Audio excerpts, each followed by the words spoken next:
All right, coming to you pre-recorded, Indianapolis, Indiana. I'm David, and this is part two of my Pacers versus Cavs Game 1 reaction. All right, so the last video I started to run out of time when I was talking about how both teams had 43 total rebounds. Now, as part one was uploading, it came to my attention the possibility of different data not agreeing with the data that I have. So this team data, the player stats and play-by-plays that I'll be doing is brought to you by. No, my sources in the matter is from Google. When you just Google the game, you go to team stats and shit. According to Google, both teams have 43 total rebounds. It has been brought to my attention that there's different data out there that shows the Cavs had more rebounds. So, conflicting. Don't like conflicting reports. I will make sure in the future I will have the more reliable source, which is still to be determined. If you have any help with that, let me know. I digress. Cavs had 6 more offensive rebounds. Pacers had 6 more defensive rebounds. The Pacers had 30 team assists. 30 assists for the Pacers, 25 for the Cavaliers. The Pacers had 9 blocks. He was blocking the shit out of them. The Cavs only had 1 by Max Strus. The Pacers had 6 steals. The Cavs had 8 steals. Yeah, the Pacers had 16 turnovers. I heard some people say 17 turnovers. So, again, bear with me. 7 turnovers for the Cavaliers. The Cavaliers had 70 points in the paint. Jesus. 70 points in the paint. It's because I couldn't hit a 3. You better do something. Pacers had 38 points in the paint. So we was outscored by 32 points in the paint. Pacers had 4 more fouls. So yeah, this was continued from part one. Part one, I was starting to address team stats, yada yada. Now I'm gonna transition into basically the fourth quarter. Little brief thoughts, some play-by-play. Let's look at some of the key moments from the fourth quarter. Okay. Pacers had control of the game early. So early on, so the unsung moment of the game, I feel like I mentioned it in the chat instantly. The Pacers went on a 7-0 run early in the game, first quarter, went on a 7-0 run when Miles Turner was not on the court. And I said it. It's a big mistake on the Cavs' end. That's really what got us going. That kind of took it. That's when we was flirting with double-digit leads for time in the game. So the Pacers had control early. I felt like most of that early point differential, like where he's up by 10, or it fluctuates, game of runs, but we really was taking control of the game early. I feel like the unsung moment was the Miles Turner off the court. Pacers went on a 7-0 run with Miles on the bench, so that was really huge. The Cavs made it a game. They did. They had their burst. Their biggest burst was in the third quarter, and they even took a lead for a brief moment of time. Donovan Mitchell was going crazy. Miles Turner hit a big 3 to end the third quarter to give us there's a moment. I think we went like 5 minutes or some shit. We didn't even score a field goal, and so we was choking there for a second there in the third quarter. And I'm in the chat like, we just gotta make it to the fourth quarter. And sure enough, we ended up getting some shots together at the end of the third quarter, highlighted by Miles Turner 3 as the shot clock was going down. I want to say that was our last possession of the third quarter. So, the Cavs made it a game going into the fourth quarter. So let's skip a few minutes. I'm going to start at the fourth quarter when Tyrese Haliburton comes in with 8:55 to go. DeAndre Hunter was shooting free throws while Haliburton was coming back in the game. Hunter makes his free throw to take the lead, gives the Cavs the lead. Haliburton hits a floater to take the lead. Mobley hits a shot, and then Mobley steals the ball. But then that's when Mathurin had the block on DeAndre Hunter. That was a big part of it's a big moment in the game.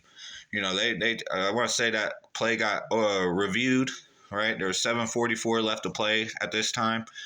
Um, yeah, I want to say they challenged it and everything, bro.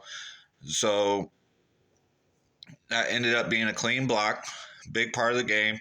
Mitchell misses a layup with 6:42. When the Cavaliers are leading by one, Mitchell misses a layup with 6 minutes and 42 seconds to go in the game. When the Cavs were leading by one, Mitchell missed a layup. Halliburton responds the very next play, 6:21. Halliburton hits a three, and the Pacers go up by two. And I don't think we really ever looked back after that.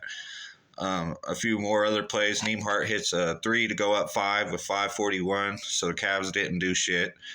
Mitchell, 4:50 left in the game. Mitchell tries to hit a layup. Or no, he did hit a layup, the one with 4:50 left, excuse me. 4 minutes, 50 seconds left. Mitchell hits a layup, cuts it down to three. But Andrew Nembhard, playoff Andy, hit some big shots. You know, he had just hit a three. He hits another three with 4:34 to go. Jerome, what gives us a 6-point lead? Jerome and Miles Turner trade buckets. 2:55. The Cavaliers are down by 6 with 2 minutes 55 seconds to go. Donovan Mitchell misses a layup. 2:50. Right. Literally a few seconds later, Siakam hits a bucket. We're up by 8. And then this is when Halliburton has some big, huge blocks. 2:36, Halliburton blocks Jerome. 2:12, he blocks Strus. Turner rebounds. Tyrese Halliburton scores. We go up by 10. 1:43 left in the game. Donovan Mitchell misses again. He got a little meaningless dunk with a minute left in the game.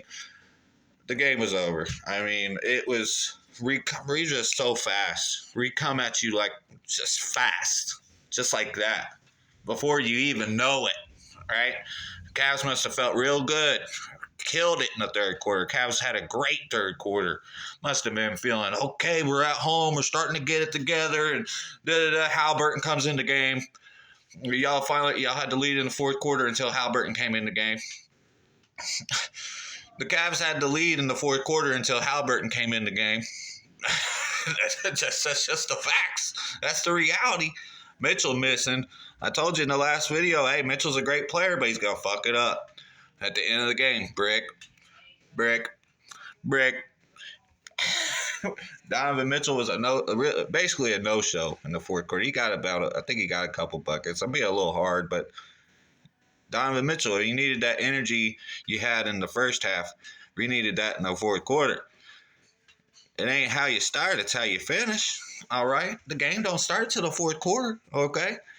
And the Pacers won the fourth quarter. And that's really just how it was. That's how it was. And you know what? Don't make me out to be a bad guy because I'm just dismissing. I'm using the same energy y'all had before the game. Y'all started it. Y'all wanted to dismiss Darius Garland being hurt. You wanted to shrug it off like, the Cavs are going to win. Who cares if Garland's toe hurt? The Cavs are going to win. But now, since it's the Pacers won, I'm the one acting like Darius Garland. Injury don't matter? How does it doesn't compute my brain, okay? Oh, I'm the bad guy. We're always the bad guy. I get it. It's all right. So, we're going to end this video with some Game 2 expectations. You know, generally speaking, I expect the Cavaliers to win the game in Game 2. Like, they're at home. They can't afford to lose this game. Like, I'm going to stop trying to sugarcoat it. The Cavs better win the fucking game. This is me picturing if the Cavs lose Game 2, okay? You did not want those problems, bruh. So I expect the Cavs to win. But at the same time, after what I saw, I will not be shocked if the Pacers win Game 2. It won't be the same way. We probably won't hit 50% of our threes Game 2. It don't matter. We're not going to turn it over 16, 17 times either. So I'm very excited. This is everything what I thought it would be. A great series, a great fight, and the Pacers winning after one game. So, Y'all haters better hope and pray the Pacers don't win game 2. We should expect the Cavs to win game 2. Laying 9 in the points, I don't know about that. Maybe, probably. I mean, Cavs' average victory in the regular season was by 10.5 points, so whatever. But the Pacers ain't your average team either, so. It's playoff time. The Pacers did what they were supposed to do, stole the game, got home court advantage. So we just want to protect home court at the end of the day. Pacers in 6 that way. But hey, if I'm wrong and the Pacers win in 4 or 5, which is what will happen if the Cavs lose game 2. So I don't expect the Pacers to win game 2, but you better hope and pray they don't. Balling out of control. But yeah, Donovan Mitchell will hit some more threes. I don't expect Jerome to take 20 shots. I expect Evan Mobley to have more shot attempts than he did.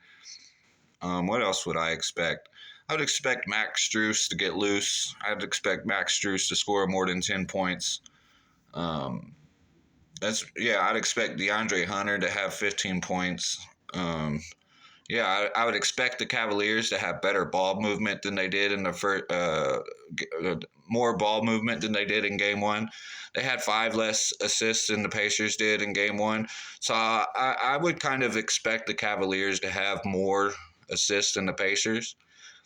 But I also expect the Pacers to bring the turnovers down. I still expect another great game. I don't expect a blowout, but I would, Cavs are favored by that many for a reason.